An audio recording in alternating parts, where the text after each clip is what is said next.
الله والله أكبر الله أكبر ولله الحمد الله أكبر الله أكبر الله أكبر لا إله إلا الله والله أكبر الله أكبر ولله الحمد الله أكبر الله أكبر الله أكبر لا إله إلا الله والله أكبر الله أكبر ولله الحمد الحمد لله الحمد لله نحمده ونستعينه ونستغفره ونستهديه ونؤمن به ونتوكل عليه ونعوذ بالله من شرور أنفسنا ومن سيئات أعمالنا من يهد الله فهو المهتد ومن يضلل فلن تجد له وليا مرشدا أشهد أن لا إله إلا الله وحده لا شريك له وأشهد أن نبينا محمدا عبده ورسوله أرسله بالهدى ودين الحق ليظهره على الدين كله ولو كره المشركون اللهم صل على محمد وآل محمد كما صليت على إبراهيم وآل إبراهيم وبارك على محمد وآل سيدنا ومولانا وحبيبنا ومنجينا وهادينا ومرشدنا وشفيعنا وقرة أعيننا محمد سيد الكونين محبوب رب المشرقين والمغربين خاتم الأنبياء سيد المرسلين مراد المشتاقين محبوب العاشقين جد الحسن والحسين كما صليت وباركت على خليلك إبراهيم وعلى آل إبراهيم في العالمين إنك حميد مجيد يا أيها الذين آمنوا اتقوا الله حق تقاته فلا تموتن إلا وأنتم مسلمون أعوذ بالله من الشيطان الرجيم بسم الله الرحمن الرحيم له معقبات من بين يديه ومن خلفه يحفظونه من أمر الله إن الله لا يغير ما بقوم حتى يغيروا ما بأنفسهم وإذا أراد الله بقوم سوءا فلا مرد له وما لهم من دونه من وال ബഹുമാന്യരായ സഹോദരന്മാരെ സഹോദരികളെ, തഖ്വയുള്ളവരായിരിക്കണമെന്ന് എന്നെയും നിങ്ങളെയും ഉണർത്തുകയാണ്. അള്ളാഹു നമ്മെ എല്ലാവരെയും സജ്ജനങ്ങളിൽ ഉൾപ്പെടുത്തി അനുഗ്രഹിക്കുമാറാകട്ടെ. എല്ലാവർക്കും ഹൃദ്യവും സമൃദ്ധവും സമ്പന്നവും അനുഗ്രഹീതവുമായ പെരുന്നാൾ ആശംസിക്കുകയാണ്. ഇന്ന് ലോകത്തിൻ്റെ പല ഭാഗങ്ങളിലും മിക്ക ഭാഗങ്ങളിലും മുസ്ലിങ്ങൾ ഈദ് ആഘോഷിച്ചുകൊണ്ടിരിക്കുകയാണ്. നമ്മുടെ കേരളം പോലുള്ള ഒമാൻ പോലുള്ള വളരെ ചുരുങ്ങിയ ചില നാടുകളിൽ മാത്രമാണ്, അല്ലെങ്കിൽ ഇന്ത്യയിലെ വിവിധ ഭാഗങ്ങൾ പോലുള്ള ചിലയിടങ്ങളിൽ മാത്രമാണ് ഇന്ന് പെരുന്നാളില്ലാത്തത്. ഏതൊരു മതവും അതിൻ്റെ ആരാധനകളിലെങ്കിലും മനുഷ്യരെ ഒന്നിപ്പിക്കുക എന്നുള്ളത് ആ മതത്തിൻ്റെ ഏറ്റവും പ്രാഥമികമായ ഒരു തേട്ടമാണ്. പരസ്പരം ഭിന്നിച്ചു നിൽക്കുന്ന മനുഷ്യരെ ഒന്നിപ്പിക്കുകയാണ് മതത്തിൻ്റെ ധർമ്മം. അങ്ങനെ ഒന്നിപ്പിക്കുമ്പോഴാണ് മതം സാർത്ഥകമാകുന്നത്. പക്ഷേ മതത്തിൻ്റെ പേരിലും ആരാധനകളുടെ പേരിലും മനുഷ്യൻ ഭിന്നിക്കുകയും വ്യത്യസ്തങ്ങളായ രീതിശാസ്ത്രങ്ങൾ അവലംബിക്കുകയും ചെയ്യുമ്പോൾ മതം അതിൻ്റെ ധർമ്മം മറന്നുപോകുന്നുണ്ട്. മനുഷ്യനെ ഭിന്നിപ്പിക്കുന്ന എന്തും തിന്മയാണ്.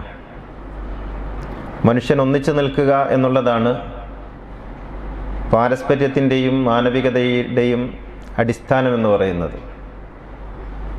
അതിന് ഉപോത്ബലകമായ രീതിയിലാണ് മതങ്ങൾ നിർമ്മിതമായിട്ടുള്ളത്.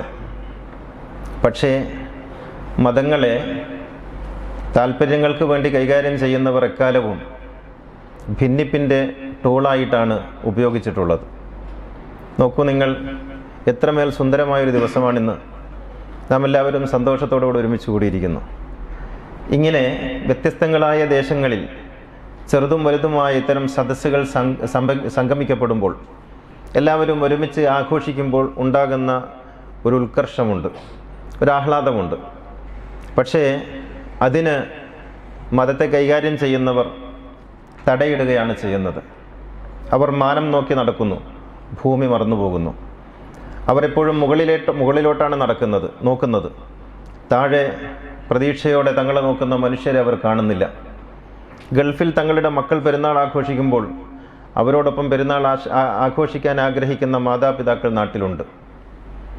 ഗൾഫിൽ തങ്ങളുടെ പ്രിയപ്പെട്ടവർ നിസ്കാരത്തിന് പോകുമ്പോൾ അവരോടൊപ്പം അതേ ദിവസം നിസ്കാരത്തിന് പോകാൻ ആഗ്രഹിക്കുന്ന ഇണകളും മക്കളും നാട്ടിലുണ്ട്.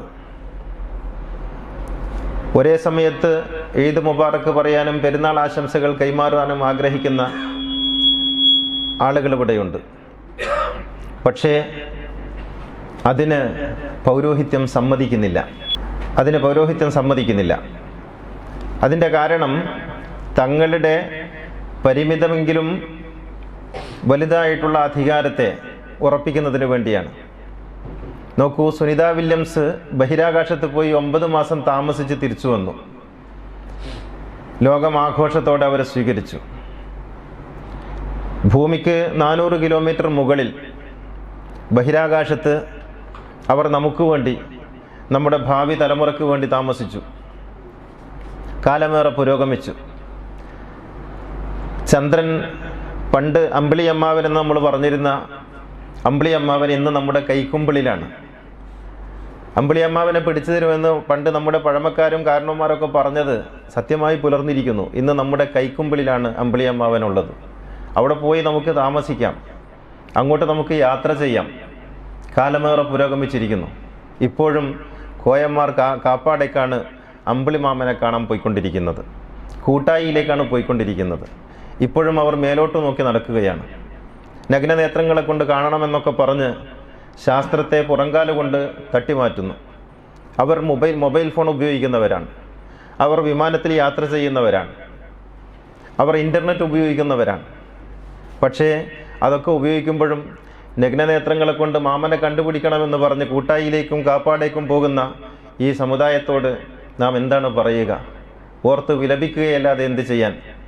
ഇപ്പോൾ ചന്ദ്രൻ എവിടെയുണ്ടെന്ന്, 100 വർഷം കഴിഞ്ഞ് ഇവിടെ ഉണ്ടാകുമെന്ന്, ആ ചന്ദ്രൻ എപ്പോഴാണ് ഗ്രഹണം ബാധിക്കുകയെന്ന്, ആ ചന്ദ്രൻ്റെ മൂവ്മെൻ്റ് എന്താണെന്ന് കൃത്യമായി മനസ്സിലാക്കാൻ 1000 കൊല്ലങ്ങൾക്കപ്പുറമുള്ള ചന്ദ്രൻ്റെ മൻസിലുകളെ, ചന്ദ്രൻ്റെ തിഥികളെ, അതിൻ്റെ രാശികളെ, അതിൻ്റെ ചലനത്തെ മനസ്സിലാക്കാൻ ഇന്ന് നമ്മുടെ കയ്യിൽ ഉപകരണങ്ങളുണ്ട്.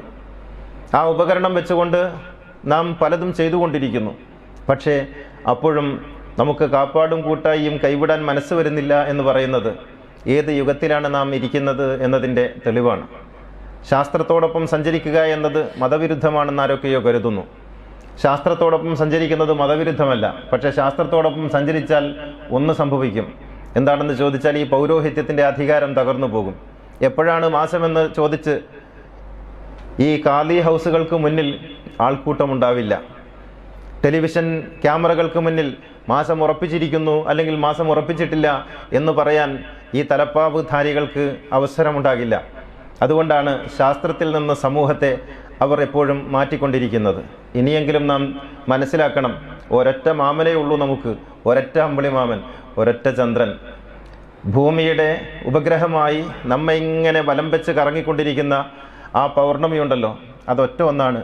അത് സൗദിക്കാരനൊന്നാണ്, ഖത്തറുകാരനൊന്നാണ്, ഇന്ത്യക്കൊന്നാണ്, മലേഷ്യക്കൊന്നാണ്, നമ്മുടെ കിഴക്കിനും പടിഞ്ഞാറും ഒന്നാണ്.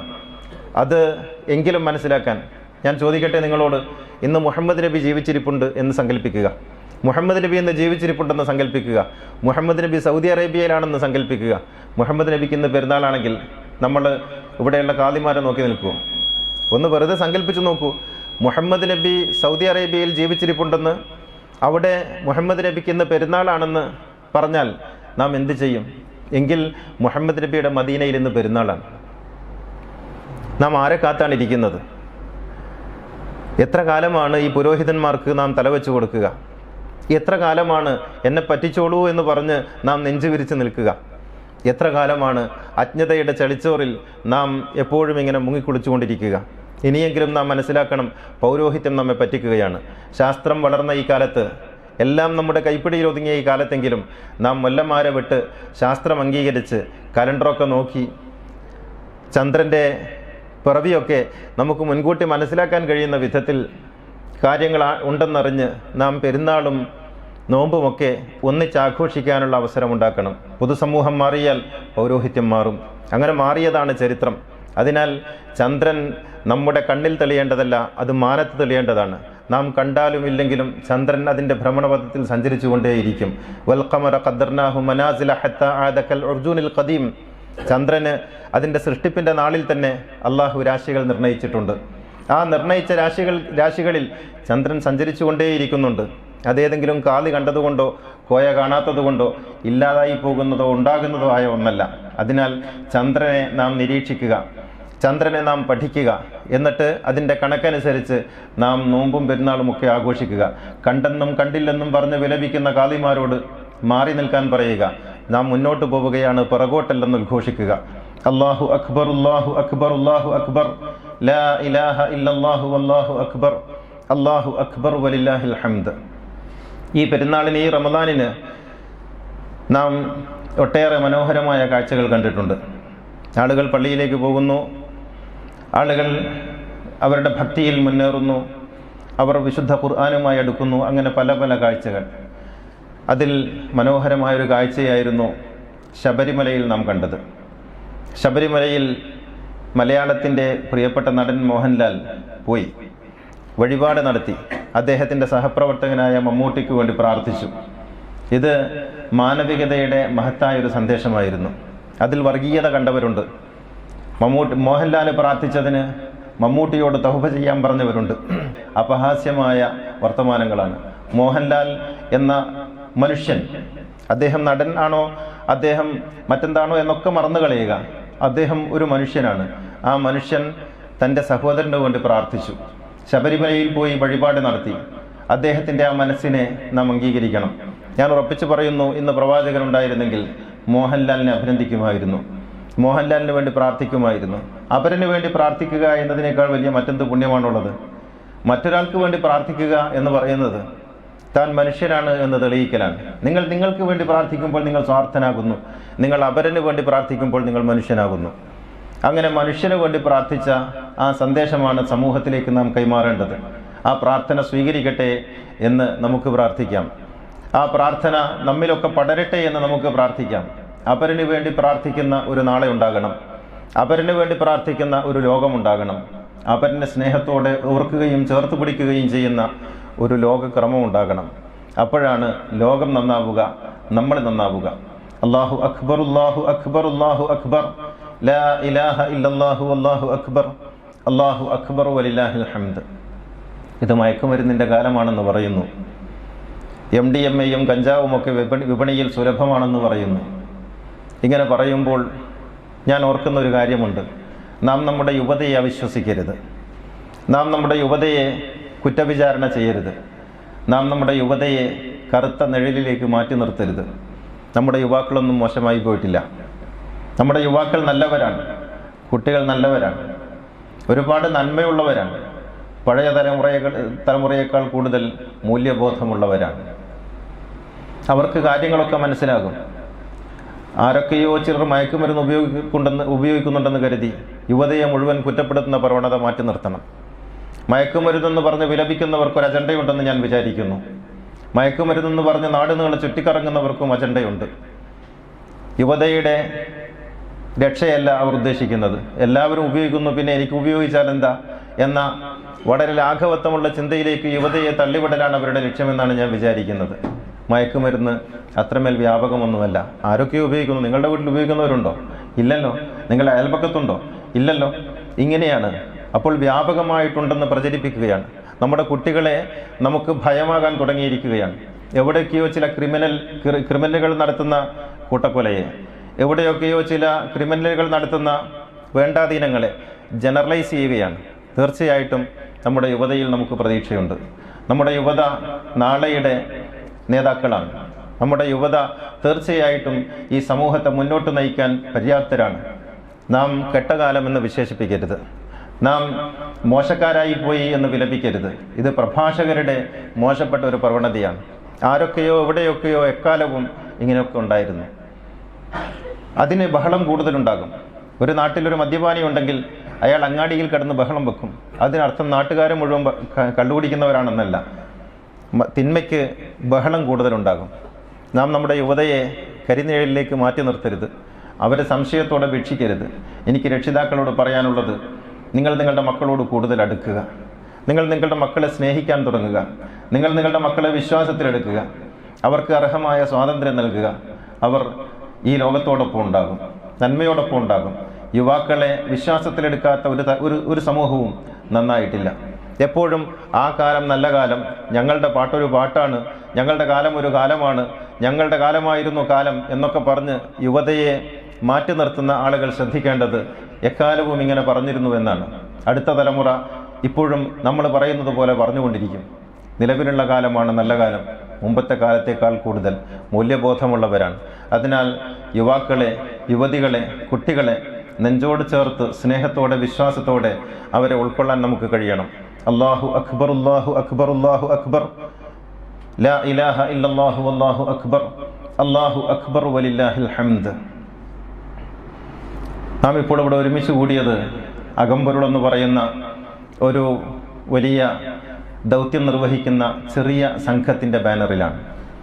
നിങ്ങൾക്കറിയാവുന്നതുപോലെ അകമ്പൊരുൾ കഴിഞ്ഞ കുറച്ച് വർഷങ്ങളായി കേരളത്തിൽ ചിലതൊക്കെ ചെയ്തുകൊണ്ടിരിക്കുന്നു. സമൂഹം മാറുന്നുണ്ട്. മാറ്റത്തിന് ചുക്കാൻ പിടിക്കുക എന്നുള്ളതാണ് അകമ്പൊരുളിൻ്റെ ലക്ഷ്യം. മുസ്ലിം സമൂഹം ഒരുപാട് മാറേണ്ടതുണ്ട്. ഈ ഒരു ബോധ്യത്തിലേക്ക് മുസ്ലിം സമൂഹം അള്ളാഹുവിൻ്റെ അനുഗ്രഹത്താൽ എത്തിയിരിക്കുന്നു എന്നുള്ളതാണ്. ഞങ്ങൾ മാറാനുണ്ട്, ഞങ്ങൾക്ക് മാറേണ്ടതുണ്ട് എന്ന് മനസ്സിലാക്കുന്ന ഒരു സമൂഹം പക്വമായ സമൂഹമാണ്, വിവേകമുള്ള സമൂഹമാണ്. ഞങ്ങൾക്ക് മാറേണ്ടതൊന്നുമില്ല, ഞങ്ങൾ മാറുകയില്ല എന്ന് വിചാരിക്കുന്നവർ അപക്വമായ സമൂഹമാണ്, അർഹതയില്ലാത്ത സമൂഹമാണ്, അതിജീവിക്കാൻ അർഹതയില്ലാത്തവരാണവർ. പക്ഷേ അള്ളാഹുവിൻ്റെ അനുഗ്രഹത്താൽ മുസ്ലിം സമൂഹത്തിന് ബോധ്യം വന്നിരിക്കുന്നു, മാറേണ്ടതുണ്ട്, എവിടെയൊക്കെയോ മാറ്റം വരുത്തേണ്ടതുണ്ട്. മാറാനും മാറ്റാനും തയ്യാറാകുന്ന ഒരു തലമുറ വളർന്നു വന്നുകൊണ്ടിരിക്കുന്നു. അകമ്പൊരുൾ അതിന് നേതൃത്വം നൽകുന്നുണ്ട്. തീർച്ചയായിട്ടും മാറും. ഇന്നല്ലാഹ ലാ യുഗയ്യിറു മാ ബിഖൗമിൻ ഹത്താ യുഗയ്യിറു മാ ബി അൻഫുസിഹിം. സ്വയം മാറാൻ സന്നദ്ധമാകാത്ത ഒരു സമൂഹത്തെയും അള്ളാഹു മാറ്റുകയില്ല. മാറാൻ നമ്മൾ സന്നദ്ധരാകണം. നമ്മുടെ ശരീഅത്തിൽ പ്രശ്നങ്ങളുണ്ട്, നമ്മുടെ ശരീഅത്തിൽ പ്രശ്നങ്ങളുണ്ട്. കാലത്തിനനുസരിച്ച്, സമൂഹത്തിനനുസരിച്ച്, മനുഷ്യൻ്റെ വികാസത്തിനനുസരിച്ച് മാറേണ്ടതാണ് ശരീഅത്ത്. അത് ഒരു ഇരുമ്പുലക്കയല്ല, അത് ഫ്ലെക്സിബിൾ ആയിരിക്കണം. ദേശത്തിനനുസരിച്ച് മാറണം, കാലത്തിനനുസരിച്ച് മാറണം. ശരീഅത്തിൽ മാറ്റങ്ങൾ അനിവാര്യമാണ്. ഈ ഒരു ബോധം നമുക്കുണ്ടാകണം. അതുപോലെ നിലപാടുകളിൽ മാറ്റമുണ്ടാകണം. പഴയ കാലത്തുള്ള നിലപാടല്ല ഇന്ന് വേണ്ടത്. മറ്റ് മതങ്ങളോടുള്ള നിലപാടുകളിൽ, മറ്റ് മതസമൂഹങ്ങളോടുള്ള നിലപാടുകളിൽ മാറ്റമുണ്ടാകണം. മതം മാറ്റത്തോടുള്ള നിലപാടിൽ മാറ്റമുണ്ടാകണം. മതം മാറ്റി ആളെ കൂട്ടി മോക്ഷം കൊടുക്കുന്ന സമ്പ്രദായത്തിൽ നിന്ന് മാനവികമായ, വിശാലമായ, അവനവൻ്റെ മതത്തിൽ അവൻ ഉറച്ചു നിൽക്കട്ടെ, അവനവൻ്റെ മതത്തിൽ നിന്ന് അവൻ നന്നാവട്ടെ എന്ന് പറയുന്ന മാനവികമായ ഒരു ബോധത്തിലേക്ക് നമുക്ക് വളരാൻ സാധിക്കണം. കെട്ടുകഥകളുടെയും ഇല്ലാ കഥകളുടെയും അശ്ലീല കഥകളുടെയും ഭാണ്ഡക്കെട്ടുകൾ അഴിച്ച് ഇസ്ലാമിനെ ഒരു അശ്ലീല മതമാക്കുന്ന പൗരോഹിത്യ ഭാഷ്യത്തിൽ നമുക്ക് മാറ്റമുണ്ടാകണം. വഷളത്തരങ്ങൾ പറയുന്ന പൗരോഹിത്യത്തെ പിടിച്ച് ചോദ്യം ചെയ്യണം. ഞങ്ങൾക്ക് ഈ വഷളത്തരങ്ങൾ കേൾക്കാൻ മനസ്സിലെന്ന് പറയണം. സ്വർഗം ഒരു 7 സ്റ്റാർ ഹോട്ടലാക്കി അവിടെയുള്ള ഹൂറി ടോയ്ലറ്റിൽ പോകുന്നുണ്ടോ ഇല്ലേ എന്ന് ഗവേഷണം ചെയ്യുന്ന പണ്ഡിതന്മാരെ പടിക്ക് പുറത്ത് നിർത്തണം. നിങ്ങളുടെ ഇത്തരത്തിലുള്ള അശ്ലീലങ്ങളല്ല ഞങ്ങൾക്ക് വേണ്ടതെന്ന്, മൂല്യങ്ങളാണ് ഞങ്ങൾക്ക് വേണ്ടതെന്ന് പറയണം. അങ്ങനെ സങ്കല്പങ്ങളിൽ മാറ്റം വരണം, വിശ്വാസങ്ങളിൽ മാറ്റം വരണം, ശരീഅത്തിൽ മാറ്റം വരണം, നിയമങ്ങളിൽ മാറ്റം വരണം. കാലാനുസൃതമായി മാറാത്ത ഒരു മതവും, കാലാനുസൃതമായി മാറാത്ത ഒരു നിയമവും, കാലാനുസൃതമായി മാറാത്ത ഒരു നാഗരികതയും ലോകത്ത് നിലനിന്നിട്ടില്ല, നിലനിൽക്കാൻ അർഹവുമല്ല. നിലനിൽക്കണോ? മാറണം, മാറ്റിയേ തീരൂ. മാറാനും മാറ്റാനും സന്നദ്ധമാകുന്ന സമൂഹത്തെയാണ് അള്ളാഹു ആഗ്രഹിക്കുന്നത്. ഇന്നല്ലാഹ ലാ യുഗയ്യിറു മാ ബിഖൗമിൻ ഹത്താ യുഗയ്യിറു മാ ബി അൻഫുസിഹിം. സ്വയം മാറാൻ സന്നദ്ധരാകണം, അപ്പോൾ സമൂഹം മാറും. ലോകം മാറട്ടെ എന്നല്ല, നമ്മൾ മാറണം. നമ്മുടെ മതത്തിനകത്ത് മാറ്റം വരണം. ആ മാറ്റം സമൂഹത്തിലാകെ വ്യാപിക്കുകയും ഗ്രസിക്കുകയും ചെയ്യും. അല്ലാഹു അക്ബർ, അല്ലാഹു അക്ബർ, അല്ലാഹു അക്ബർ, ലാ ഇലാഹ ഇല്ലല്ലാഹു വല്ലാഹു അക്ബർ, അല്ലാഹു അക്ബർ വലില്ലാഹിൽ ഹംദ്. അകമ്പൊരുൾ ആ മാറ്റത്തിന് ചുക്കാൻ പിടിക്കുന്നു. ഇതൊരു ചെറിയ സംഘമാണ്, നാം ഒരു സംഘടനയല്ല, നാം ഒരു കൂട്ടായ്മ മാത്രമാണ്. നമുക്ക് സംവിധാനങ്ങളില്ല. നാം ഇങ്ങനെയുള്ള വ്യക്തികളുടെ കഴിവുകളെ ഉപയോഗപ്പെടുത്തി മുന്നോട്ട് പോകുന്നു. നിങ്ങളതിൻ്റെ കൂടെ നിൽക്കണം. അർത്ഥം നൽകി കൂടെ ഉണ്ടാകണം, ആളെ നൽകി കൂടെ ഉണ്ടാകണം, പ്രാർത്ഥനകളോടെ കൂടെ ഉണ്ടാകണം. മാറ്റത്തിന് ചുക്കാൻ പിടിക്കുന്ന ഏതൊരു സംഘത്തെയും തീർച്ചയായിട്ടും സമൂഹം ആദ്യഘട്ടത്തിൽ സ്വീകരിച്ചിട്ടില്ല, പിൽക്കാലത്ത് സ്വീകരിക്കപ്പെട്ടിട്ടുമുണ്ട്. അകമ്പൊരുൾ സ്വീകരിക്കപ്പെടും എന്നെനിക്ക് ഉറപ്പുണ്ട്. കാരണം നാം എന്തെങ്കിലും ഒരു താല്പര്യത്തോടു കൂടി പ്രവർത്തിക്കുന്നില്ല.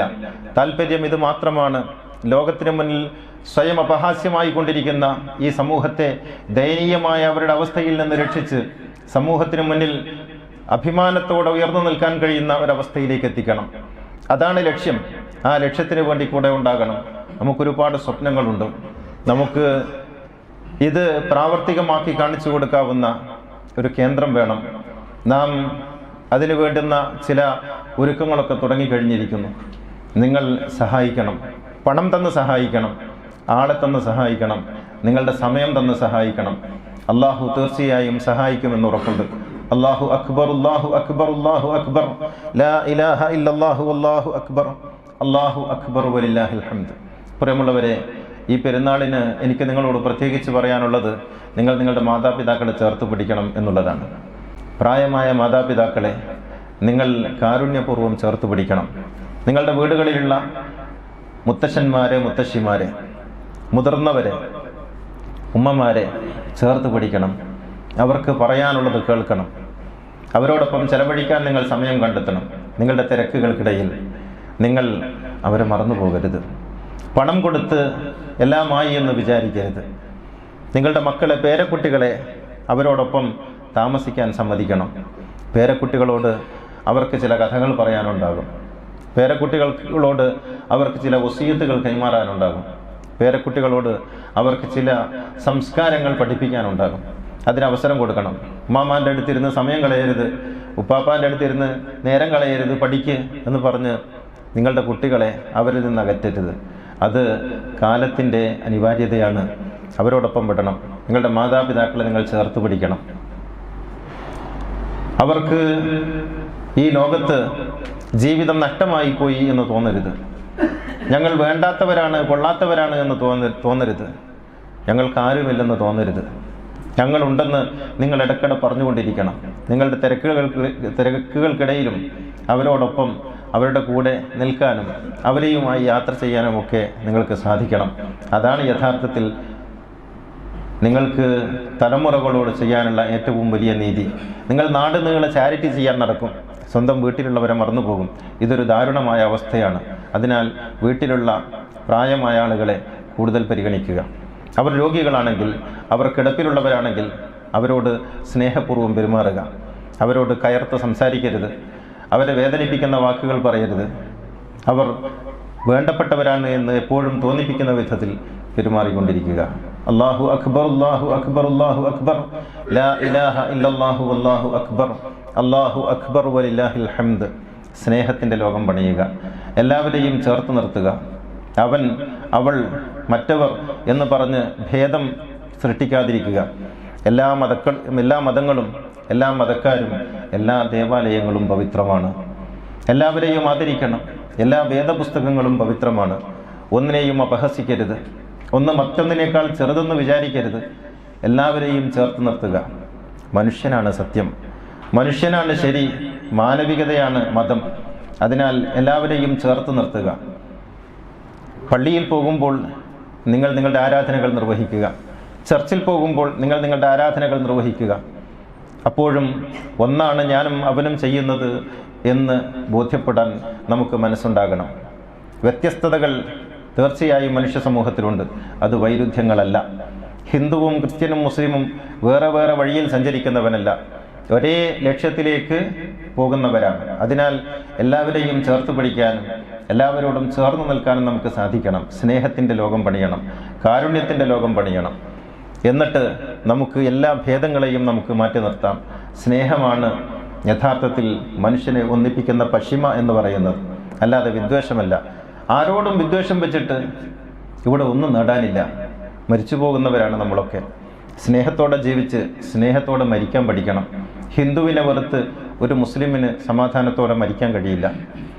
മുസ്ലിമിനെ വെറുത്ത് ഒരു ഹിന്ദുവിനും സമാധാനത്തോടെ മരിക്കാൻ കഴിയില്ല. സ്നേഹത്തോടെ ചേർത്ത് പിടിക്കുന്ന ഒരു ലോകമുണ്ടാക്കാൻ ശ്രമിക്കണം. സ്നേഹമാണ് മതമെന്നറിയണം. എല്ലാ മതങ്ങളുടെയും സാരസത്ത സ്നേഹവും കാരുണ്യവുമാണ്. അല്ലാഹു അക്ബർ, അല്ലാഹു അക്ബർ, അല്ലാഹു അക്ബർ, ലാ ഇലാഹ ഇല്ലല്ലാഹു അല്ലാഹു അക്ബർ, അല്ലാഹു അക്ബർ വലില്ലാഹിൽ ഹംദ്. അവസാനിപ്പിക്കുകയാണ്. അതിനു മുൻപ് ഒരു കാര്യം കൂടി നിങ്ങളോട് പറയുന്നു. ട്രാൻസ്ജെൻഡേഴ്സ് എന്ന് പറയുന്ന ഒരു വിഭാഗമുണ്ട് നമ്മുടെ കൂട്ടത്തിൽ. മൂന്നാം ലിംഗ വിഭാഗം എന്നൊക്കെ നമ്മൾ ഓമന പേരിട്ട് വിളിച്ച ഒരു സമൂഹം. നമ്മോടൊപ്പമുള്ളവരാണവർ. അള്ളാഹുവിൻ്റെ സൃഷ്ടികളാണവർ. അവരെയും കൂടി ചേർത്ത് പിടിക്കാൻ മതങ്ങൾക്ക് കഴിയണം. ഈ സദസ്സിൽ ഒരു ട്രാൻസ്ജെൻഡർ ഇല്ലാത്തത് എന്നെ ദുഃഖിപ്പിക്കുന്നു. ഈ സദസ്സിൽ അവർക്ക് ഇടമില്ലാത്തത് കൊണ്ടാണ് അവർ വരാതിരിക്കുന്നത് എന്ന് ഞാൻ വിചാരിക്കുന്നു. നമ്മുടെ പള്ളികളിൽ, നമ്മുടെ സ്ഥലങ്ങളിൽ, നമ്മളെ ഇടങ്ങളിൽ അവർക്ക് ഇടം കൊടുക്കണം. നമ്മെപ്പോലെ വികാരങ്ങളുള്ളവർ, നമ്മെപ്പോലെ സ്വപ്നങ്ങളുള്ളവർ, നമ്മെപ്പോലെ വിചാരമുള്ളവർ, നമ്മെപ്പോലുള്ള സൃഷ്ടികൾ, അവരുടെ മനോഭാവങ്ങൾ എന്താണെന്ന് നമുക്കറിയില്ല. നമ്മെ വെച്ചവരെ അളക്കരുത്, നമ്മെ വെച്ചവരെ വിധിക്കരുത്. അവരെ കൂടി ഉൾക്കൊള്ളുന്ന ഒരു വിശാലമായ ഹൃദയം വളർത്താൻ നമുക്ക് സാധിക്കണം. അള്ളാഹു അനുഗ്രഹിക്കുമാറാകട്ടെ. അല്ലാഹുമ്മ ഗ്ഫിർ ലിൽ മുഅ്മിനീന വൽ മുഅ്മിനാത്ത് വൽ മുസ്ലിമീന വൽ മുസ്ലിമാത്ത് അൽ അഹ്യാഇ മിൻഹും വൽ അംവാത്ത് ഇന്നക മുജീബുദ് ദഅവാതി വഖാദിൽ ഹാജാത്ത്. റബ്ബനാ ആതിനാ ഫിദ് ദുനിയാ ഹസനഹ വഫിൽ ആഖിറതി ഹസനതൻ വഖിനാ അദാബന്നാർ. ربنا تقبل منا إنك أنت السميع العليم وتب علينا إنك أنت التواب الرحيم وآخر الدعاء الحمد لله. ഭക്ഷണം തയ്യാറാണ്. ഭക്ഷണം കഴിച്ചേ പോകാവൂ.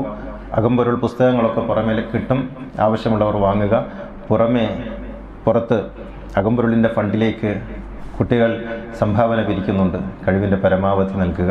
അസ്സലാമു അലൈക്കും വറഹ്മത്തുള്ളാഹി.